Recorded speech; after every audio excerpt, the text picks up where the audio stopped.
আসন্ন সাফে বাংলাদেশের জন্য সবচেয়ে বড় দুশ্চিন্তার কারণ শ্রীলঙ্কার 18 প্রবাসী ফুটবলার। ইউকে, নরওয়ে কিংবা অস্ট্রেলিয়া থেকে কুড়িয়ে আনা এই 18 প্রবাসীর ইউরোপিয়ান ট্যাকটিক্যাল পাওয়ারই সাফে বাংলাদেশের ফুটবলের জন্য বড় মাথা ব্যথার কারণ। দুই দেশের ঐতিহ্যগত দ্বৈরথ পার হয়ে এবার সাফের মঞ্চে দেখা যাবে এক অল আউট ডায়াসপোরা ব্যাটেল।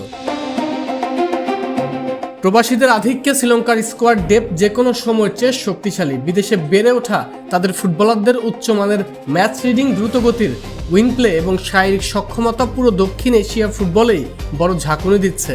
বিশেষ করে তাদের হাই প্রেস, কাউন্টার অ্যাটাক এবং ইউরোপিয়ান ধাঁচের সেট পিস ট্যাকটিক্স যে কোনো সাউথ এশিয়ান ডিফেন্স গুড়িয়ে দিতে সক্ষম।